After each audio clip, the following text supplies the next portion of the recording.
Hola, muy buenas noches. Mi nombre es Alejandro López. Sean todas y todos bienvenidos a Bastante Historia hay aquí.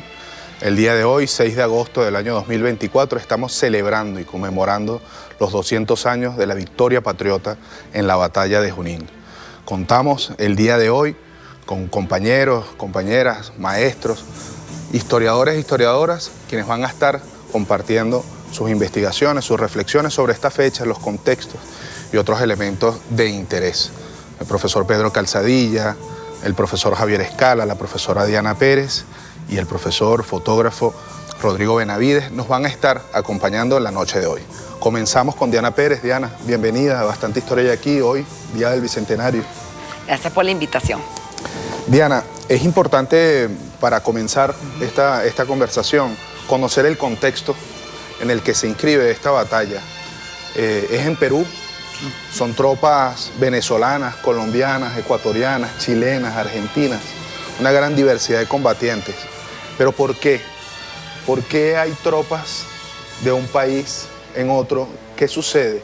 ¿Cómo es el contexto de la guerra? ¿Por qué Perú, si había declarado su independencia en el 21, en el 24 necesita apoyo de otros países? Bueno, debemos entender que Perú es un virreinato, pues el segundo más antiguo de América, y a la vez allí, porque su independencia fue sumamente complejo. Pues. Las élites peruanas siempre estuvieron en contra de ese proceso, nunca estuvieron convencidas, a diferencia de otras élites suramericanas. Entonces allí hubo desde un principio una abierta confrontación, remontándose digamos, al temor que tenía esa oligarquía, esa élite, en una revuelta social y que se les fuera de las manos, que era un temor que tenían en sí todas las élites de la época, pero en Perú era mayor por el problema, por la rebelión de Tupac Amaru, ese gran impacto que tuvo esa rebelión, que es en 1785 y que fue de tal magnitud que tocó hasta los cismas sociales y políticos, exacto, de ese virreinato. Y además fue aplastada de una forma brutal. Es decir, que si tuviéramos en estos tiempos sería un genocidio de todo punto de vista. Y en el 21, bueno, allí tienen una participación los argentinos, en esa época rioplatense, liderados por José de San Martín. Por eso hay una dualidad entre quién es su libertador. Pues. Claro, porque San Martín es el protector. Es el protector. De la independencia el nombrado peruana. Protector, San Martín es el que tiene ese protagonismo allí hasta la histórica entrevista de Guayaquil. En el año 1822, en donde Bolívar y él se reúnen en Guayaquil y San Martín abandona toda carrera política y se va al exilio, ¿no? Y bueno, ahora es Bolívar el que va a encabezar ese proceso. Entonces, es cierto que lo comienza San Martín y luego entra en el escenario político Bolívar. Ahora, ¿cómo entra Bolívar?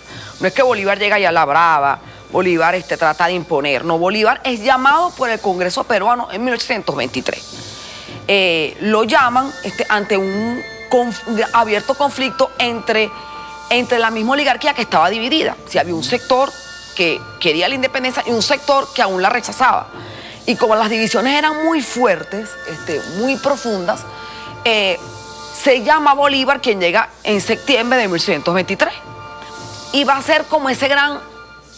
Y lo llegan, es una gran aclamación que le hacen en todo el país. Ya Bolívar en ese momento tiene mucho prestigio. Claro. Ya desde 1813 es conocido como el Libertador. Claro, ya Bolívar había organizado lo que era la República de Colombia, que nosotros le decimos Gran Colombia en esta historia.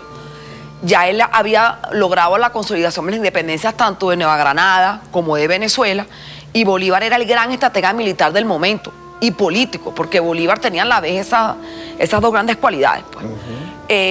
Y sin duda alguna era el personaje necesario para llevar ese proceso de independencia.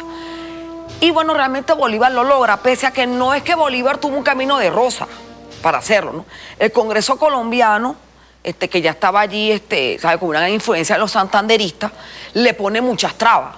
Muchas trabas a que el ejército... A que el ejército colombiano entrara abiertamente en la lucha y que Bolívar lo encabezara. ¿Tuvo que esperar mucho Bolívar para la autorización del Congreso? Sí, Bolívar tuvo que esperar y fue además que tampoco las comunicaciones de la época eran como las actuales.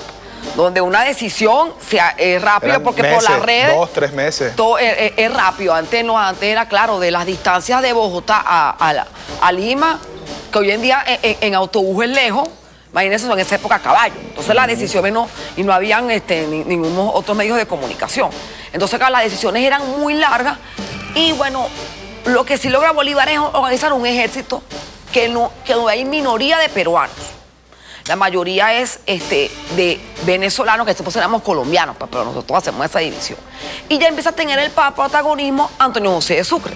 Que ya está como desde el 1821. Claro, sur, ¿no? él está antes, por eso es que no está en Carabobo, porque ya Bolívar lo había enviado antes al sur. Es decir, ya Bolívar tenía claro lo que era su estrategia hacia el sur antes de la batalla de Carabobo aquí en Venezuela. Es decir, lo que vemos es esa visión del Bolívar continental, pues, del estratega político y militar que es Bolívar para ese momento y la importancia que él tiene en los procesos de independencia suramericanos. Pues. Y lo que lo hace una trascendencia mayor al resto, porque hay hombres con unas grandes cualidades, pero eso lo que hace es que Bolívar se destaque en comparación a los demás. ¿Cuál es la situación del continente en el momento 24? Bueno, en 1924 la corona española intenta retomar esos dominios, pues. Pero tampoco le es fácil, porque no es la España de hace 100 años, es una España muy debilitada, donde hay muchos conflictos también en lo interno entre los liberales y los absolutistas. Y eso también hace que España, aunque él quiere, no puede, ¿no? Y no tiene el apoyo de Europa. No tiene el apoyo de Europa, porque Europa está cada quien en lo suyo. Pues, digamos. Sí, Inglaterra está con un proyecto más de ir hacia África, hacia Asia, y su interés no es tanto esta región y tampoco ayudar a España, que era realmente ya un imperio en decadencia y menor en Europa. Es decir, no era de una vital. Y había también sectores liberales que apoyaban las independencias suramericanas. Es decir, porque veían que eran independencias que estaban en contra de las monarquías, que eran muy parecidos a ciertos ideales liberales, porque Bolívar era un liberal y en esa época ser un liberal era ser revolucionario. Así es. Porque Diana, disculpa te interrumpa, para ir cerrando, el papel de los norteamericanos en esta contienda específica. Bueno, hay un gran debate, ahí más que todo hubo sectores británicos y algunos alemanes, ¿no? Pero Estados Unidos siempre tuvo alrededor de la independencia un sí y no. Es decir, nunca apoyó militarmente, lo que hacía era venderle armas a los dos bandos. Y eso lo hizo a lo largo de ese proceso de independencia. Es decir, realmente este es un proceso netamente colombiano, de la idea de Colombia, que es el grueso de esas tropas, junto con las argentinas, que logran esta batalla que va a ser la que va a llevar al paso a Ayacucho, que ya va a ser la definitiva, para lograr consolidar y lograr llevar la libertad al Perú, que es una región muy compleja hasta la actualidad. Si vemos que es un país que definirlo claramente en algún momento sectorial es complejo. Siempre está como en un limbo. Siempre le toca tomar partido abiertamente a favor de algo, y si lo hace, a favor de las potencias del momento. Diana, muchísimas gracias por ponernos en contexto con la batalla de Junín y los detalles de la región que en el momento estaba librando una lucha continental en contra del Imperio Español. Ya regresamos con bastante historia hay aquí, hoy dedicado al bicentenario de la batalla de Junín.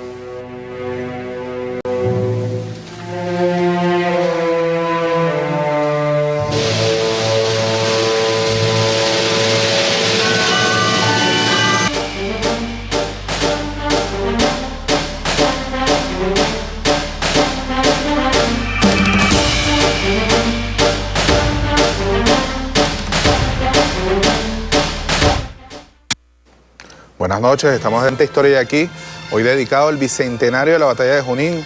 Junín, en tierra peruana, en el altiplano, en el centro de Perú, una gran victoria patriota. Estuvimos con Diana Pérez conversando sobre los aspectos del contexto de la batalla.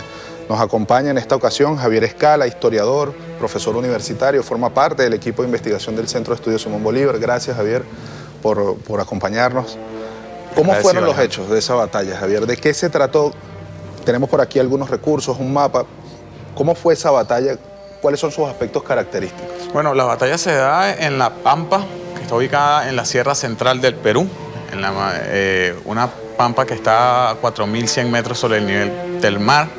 rodeada por una laguna, que es la Laguna de Reyes, de 50 leguas de circunferencia y con pueblos alrededor, el pueblo de Diezmo, de Reyes, de Carguamayo, y es una pampa que da como previo el camino hacia Tarma, ¿no?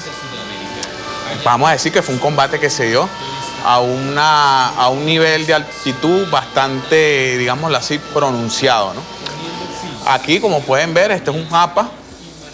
Este mapa está en la obra Historia del Perú, de Juan Basilio de Cortegana. Cortegana participó en esta campaña. Nos los envió el profesor Julio Benaño. Buen año. Mandamos un saludo al profesor peruano que es amigo de Venezuela y de todo el equipo de trabajo que está acá trabajando en el Bicentenario. Javier, disculpe. Ok, este mapa, como lo acabo de referir, está en la obra de Juan Basilio de Cortegana, Historia del Perú, y se trata del mapa de la batalla al momento de que el teniente general José de Cantera prepara su caballería. Hay que aclararlo, Junín es una batalla netamente de caballería, y se enfrenta la caballería de José de Canterac y la caballería de Simón Bolívar, ¿no? ¿Habían llaneros? Llaneros, habían peruanos y colombianos. Más que todo, la fuerza del libertador Simón Bolívar en el Perú se componía más o menos de esta relación. Unos 6.000, 7.000 soldados de la antigua República de Colombia y aproximadamente unos 2.000, 2.500 peruanos. Y el resto eran de diferentes nacionalidades. Recordemos que la fuerza que había acompañado a San Martín en 1820, ya esa fuerza prácticamente no existía. Los soldados fueron, digámoslo así, llamados nuevamente a sus países y prácticamente Bolívar tuvo que rehacer esa fuerza militar básicamente con las divisiones que había mandado previamente al Perú con Antonio José de Sucre y con el general Manuel Valdés. No hubo ni un solo tiro. No hubo ni un solo tiro, fue una batalla fundamentalmente con sables, lanzas y espadas. ¿Cuáles son los aspectos resaltantes? Fue muy poco tiempo, tengo entendido. 45 minutos. La batalla se da el viernes 6 de agosto de 1824, a las 5 de la tarde. Javier, ¿y cómo son los aspectos que suceden después de la batalla?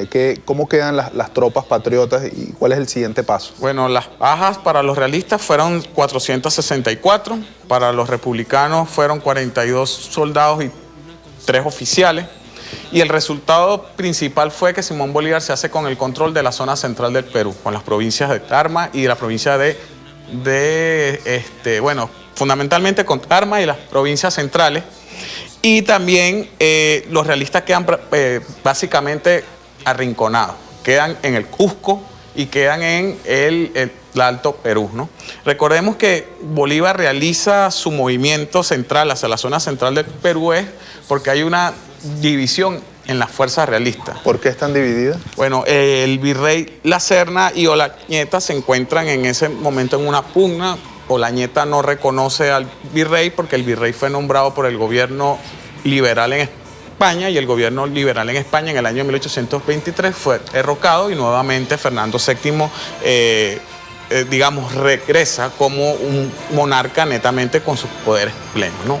Un monarca absolutista y entonces el virrey La Serna no es reconocido. El virrey La Serna tiene que mandar las fuerzas del general Jerónimo Valdés, que estaban en el Cusco, a sofocar a Olañeta en el Alto Perú, y esto también genera una crisis y genera un debilitamiento de las fuerzas realistas que por supuesto Simón Bolívar aprovecha para poder atacar aisladamente al Tetal, a Canterac, que está en la zona central. Pero el resultado le da el control sobre la zona central, arrincona a los realistas, le da recursos y armamento porque Canterac se retira con la infantería y con lo que ha quedado de su caballería, y sobre todo también le permite a Simón Bolívar sitiar con mayor fuerza la capital del Perú y el Callao. Recordemos que esa zona había caído en manos realistas en febrero de 1824. La capital y el principal puerto, ¿no? Exacto, el Callao, que bueno, terminaría rindiéndose en el año de 1826 porque Rodil, que era el que estaba en la fortaleza del Real Felipe, no acepta la capitulación en Ayacucho y resiste todo el año de 1825 allí en el Real Felipe. Javier, sabemos que hay una fuerza muy diversa que está y hay participación de los llaneros, como nos dijiste, pero ¿qué otros elementos hay? Hay británicos, hay peruanos. ¿Nos puedes hablar un poco sobre...? Bueno, de los llaneros más resaltantes tenemos, por ejemplo, a José Laurencio Silva, ¿no? Tenemos a Lucas Carvajal, tenemos al capitán Amacaro. Y en cuanto a las otras nacionalidades, bueno, queda un regimiento más o menos entre 80 y 100 soldados de los granaderos de los Andes, que habían llegado con San Martín, que no participan en este combate, pero que forman parte, ¿no?, de la fuerza militar. Ese regimiento es conducido por el capitán Alejo Gruix, y también está británico. De hecho, el comandante de la caballería peruana en esta batalla fue el general Guillermo Miller, que era británico. También hacían parte de esta fuerza el batallón del rifle, que tampoco participó porque fue un encuentro fundamentalmente de caballería, y esto se dio así porque principalmente digamos así, Canterac quería salvar su infantería, y por el otro lado la infantería de Simón Bolívar todavía estaba a 2 leguas de distancia, ¿no? O sea, como te podrás imaginar, un caballo siempre va a ser más rápido que un soldado que anda a pie, ¿no? Participaron chilenos, los últimos que quedaban, porque Chile mandó recursos, pero no mandó más fuerza militar. Eran de combatientes que habían venido con San Martín. Y Oliari se fue a Chile precisamente, Bolívar lo manda a buscar recursos, pero ya Chile y el Río de la Plata habían recortado recursos, habían mandado sus tropas nuevamente a sus respectivos países, y como te acabo de referir, Simón Bolívar tuvo que rehacer su fuerza militar en función de las divisiones que habían llegado previamente al Perú, con Sucre y Valdés, y con las unidades que le pudo mandar Santander, que eran aproximadamente 1.500 soldados. Por ejemplo, Córdoba se termina incorporando, y el resto de la fuerza militar llegaría después de Ayacucho. Hay que decir que Páez, por lo menos aquí en Venezuela, organizó una expedición auxiliar de 2.640 soldados, eso lo refiere Feliciano Montenegro en su obra, y esa fuerza auxiliar estuvo al mando del general José Gregorio Monagas. Monagas estuvo en el asedio al Callao, reunido también con otro venezolano que fue el general Bartolomé Salón, que también se incorporaría posteriormente. En ese momento Bartolomé Salón ejercía funciones en la Intendencia de Guayaquil. Javier, muchísimas gracias por darnos los detalles de la batalla de Junín Corta, una batalla donde no hubo armas de fuego y que abrió las puertas a la liberación de Perú, con la batalla que estuvo ese mismo año, en diciembre, la batalla de Ayacucho. Ya regresamos con bastante historia y aquí vamos a un corte y volvemos con este programa dedicado al bicentenario de la batalla de Junín.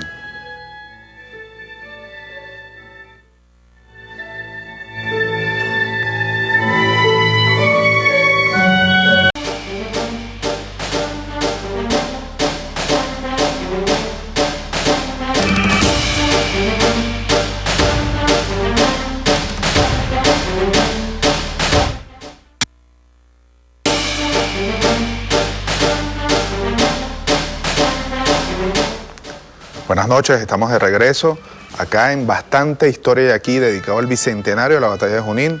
Hemos hablado sobre el contexto de la época, cuál era la situación de la lucha de los americanos contra el Imperio Español, los detalles de la batalla, una batalla muy corta y una batalla donde no se utilizaron armas de fuego y que abrió las puertas a la liberación de Perú.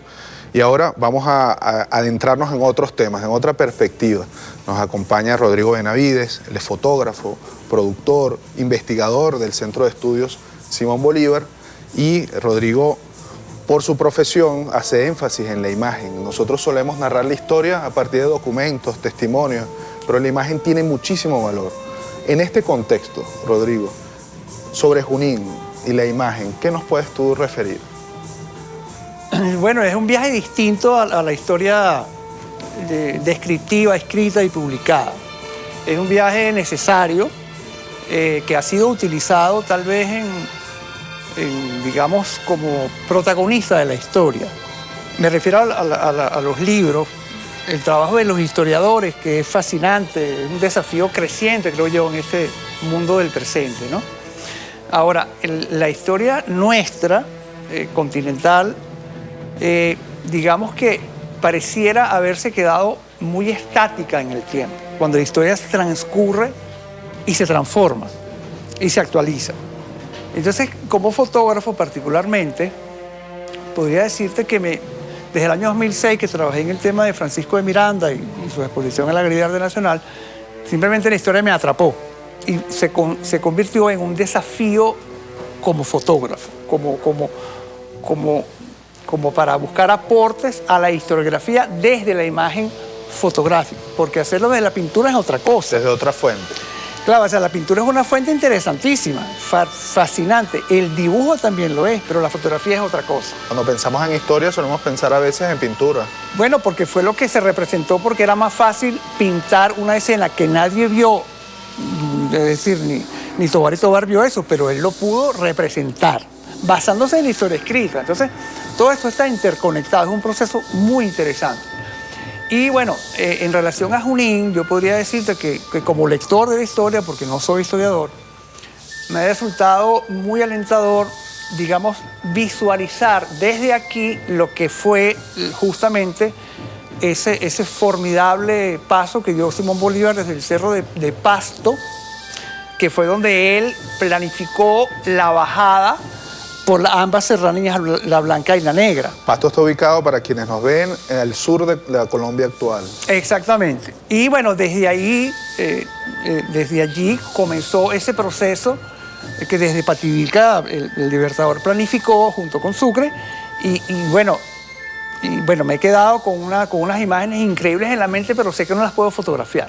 Solo que la fotografía tomada de esos lugares hoy también dice mucho, tanto como las pinturas o los dibujos. De modo que, bueno, la fotografía en este sentido constituye una fuente primaria o puede introducirse la mejor comprensión de la historia.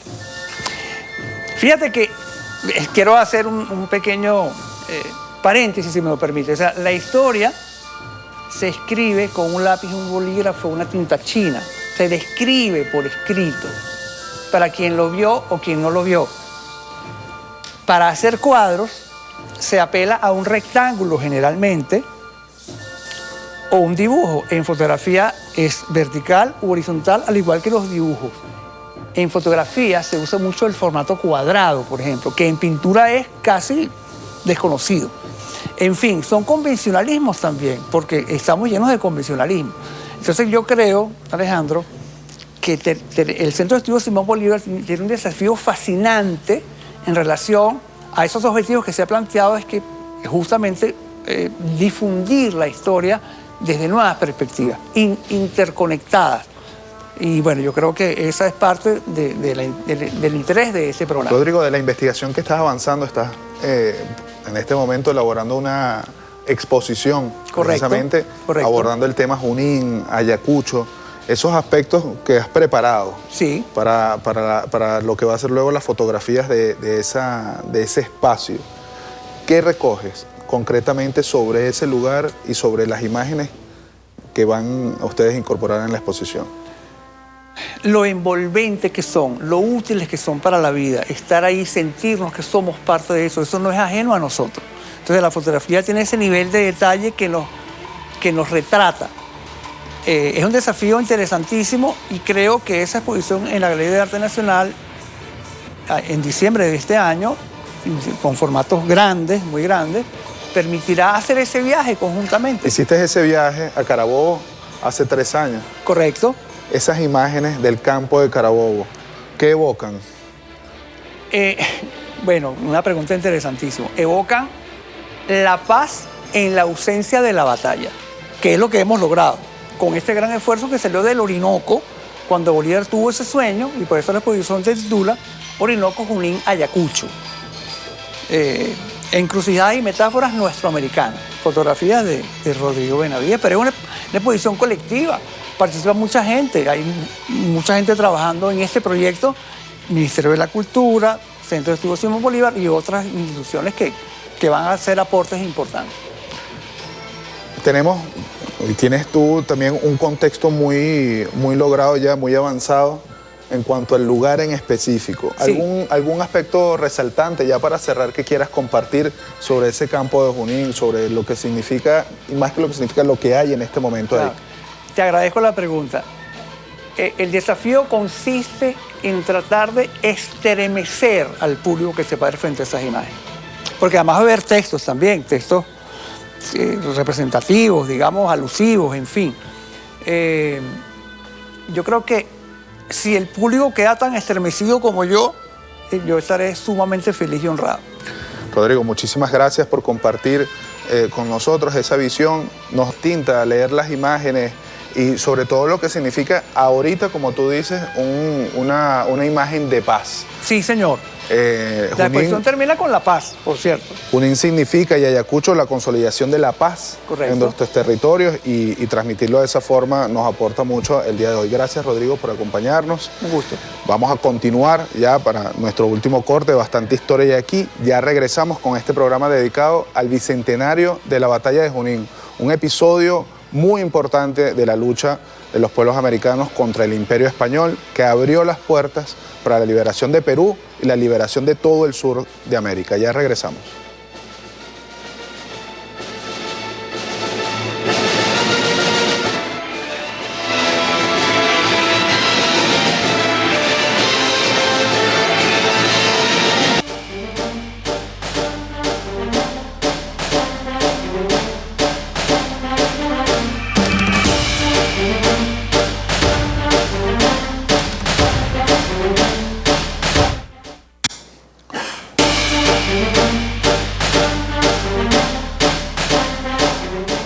Buenas noches, estamos de regreso con bastante historia ya aquí, dedicado el día de hoy, 6 de agosto del año 2024, el bicentenario de la batalla de Junín. Hemos hecho un repaso por el contexto político de la época, el contexto de la guerra en el continente, los detalles de la batalla, las distintas visiones estéticas alrededor de este hecho histórico. Y para cerrar, queremos tenemos la presencia del profesor Pedro Calzadilla, historiador, profesor fundador del Centro de Estudios Simón Bolívar, actualmente preside el Centro de Estudios Latinoamericanos y del Caribe Rómulo Gallegos. Bienvenido, profesor. Gracias. Es muy importante para nosotros lograr en estas reflexiones que hemos tenido, comprender que detrás de esta batalla hay una propuesta. Detrás de esta batalla hay una lucha que no corresponde solamente a las armas. Hay un ímpetu por la construcción de lo nuevo.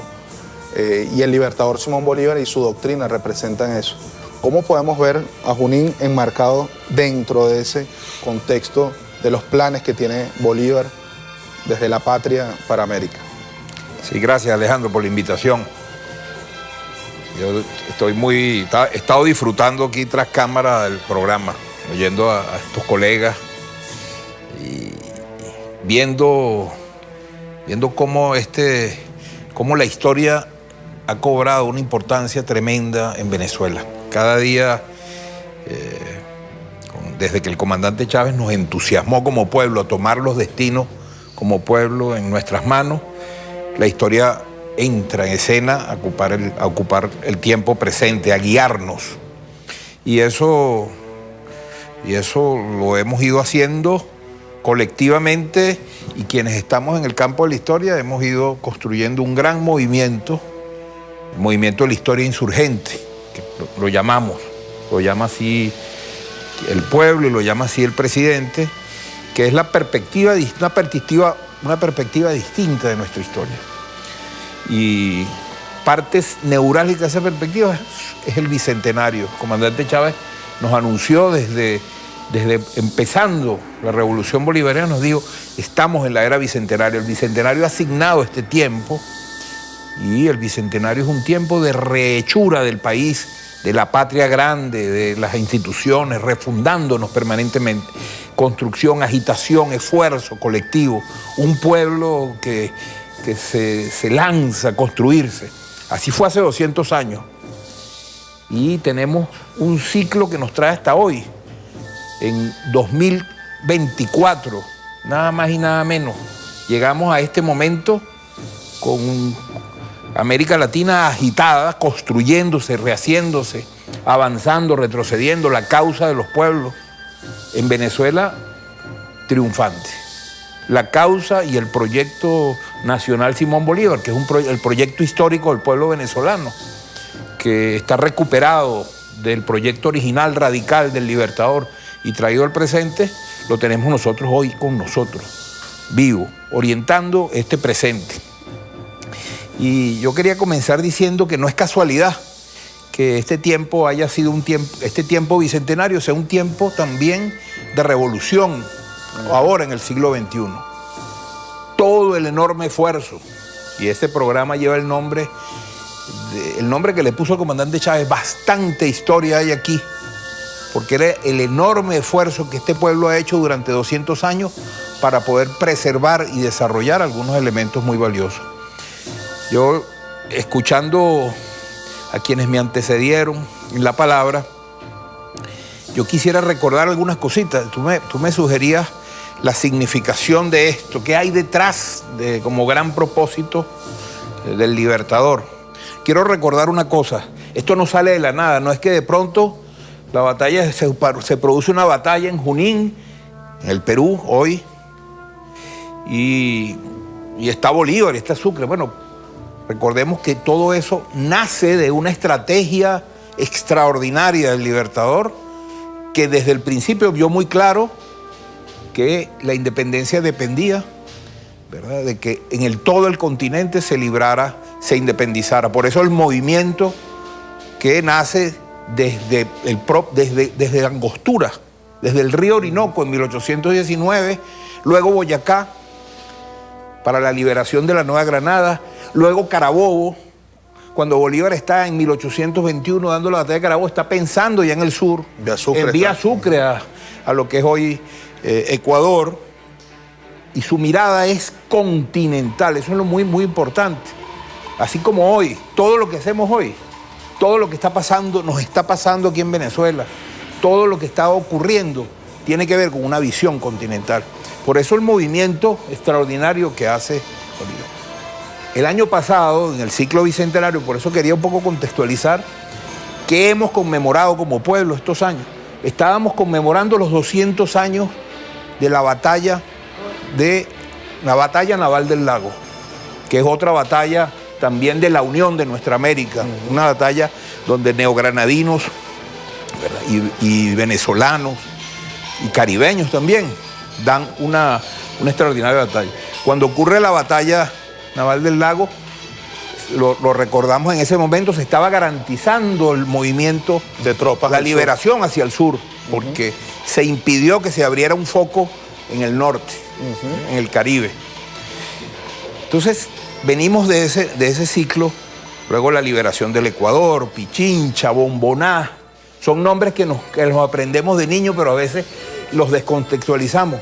Es una línea histórica que nos trae, ¿verdad?, desde 1810 hasta ahora, un ciclo bicentenario. Cuando llegamos a Junín, cuando se produce la batalla de Junín, no se produce por eso de la nada. Hay una estrategia continental. Y aquí yo quiero decir, creo que lo más importante que yo me gustaría traer a colación es que, ¿por qué está Bolívar en el Perú? ¿Qué hace Bolívar en Perú? ¿Por qué no está aquí en Venezuela gobernando a Venezuela? Si ya Venezuela era libre. ¿Por qué no se quedó tranquilo aquí? ¿Por qué está Sucre allá y no está en Sucumaná? ¿Por qué no está Bolívar en Caracas? Porque el problema no era un problema de venezolanos y venezolanos, no era un problema aquí del terruño, era el continente. Y Bolívar desde muy temprano tiene claro que la estrategia es la liberación del continente y la subsecuente acción política que debía derivarse, que es la unión de nuestra América.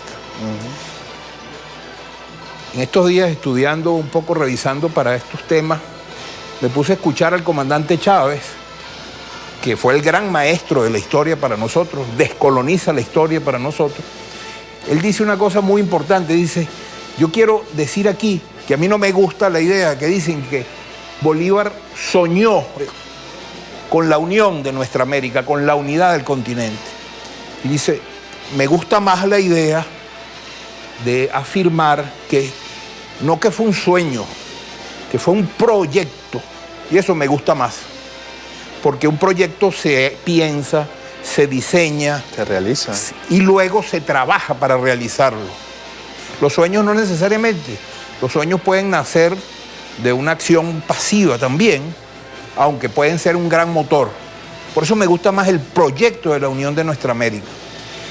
Y un proyecto que tuvo concreciones, no fue simplemente un sueño que quedó pendiente, un sueño que se concretó y que luego los adversarios de la unidad, como ayer, así como hoy lo existen, lo boicotearon, lo sabotearon, trabajaron para disolverlo.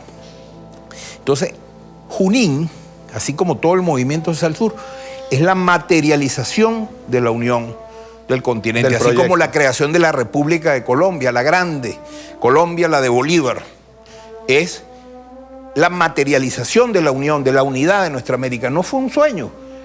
Para la acción de la unidad del continental, Bolívar hace leyes, decretos, movimientos, busca armas, Tratados busca con otras alianzas, naciones, sí. unidad, se alía, construye, manda soldados. La gente hace el esfuerzo, lo sigue, construye. No es que está en una hamaca soñando una unidad, no. Está haciéndola. Publica en la prensa Publica, también. construye más y se va directamente él. ¿Qué hace en Junín? Construyendo la unión. Por eso es muy importante que celebremos como pueblo este acontecimiento histórico. Todos estos acontecimientos históricos que se peleó en Perú es la patria grande. Es el concepto de la patria grande que fue construido y armado como parte de una estrategia. No hay manera de la felicidad de estos pueblos, de su independencia, de su soberanía, si nosotros no nos unimos, si no andamos juntos. Y esa construcción, que es un desafío para nosotros como pueblo, si bien nosotros estamos convencidos, también los imperios de ayer y los de hoy están convencidos de que si eso se realiza, es una amenaza para ellos. Un gran polo en América, en la América del Sur, aquí en nuestra América, grande, una gran potencia de la paz, sería para ellos una amenaza, como lo hubiera sido si hubiera pervivido Colombia la grande, la de Bolívar entonces. Entonces, yo quiero traer a colación que si me dices que piense en una idea que está asociada con Junín, yo digo que es la unión, es la acción de la unión de nuestra América.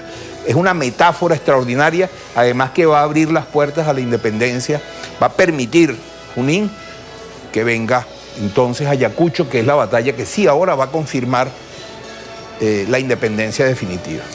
Hoy, ¿qué significa Junín, además de la unidad? ¿Cómo podemos interpretarlo? Fíjate, yo traje aquí, a ver si lo muestro, puedo mostrar este libro por aquí. Aquí tuvimos a un compañero, a un extraordinario historiador, alumno, querido, que me antecedió en la palabra. Hace apenas un mes presentó este libro junto con otro compañero, historiador también.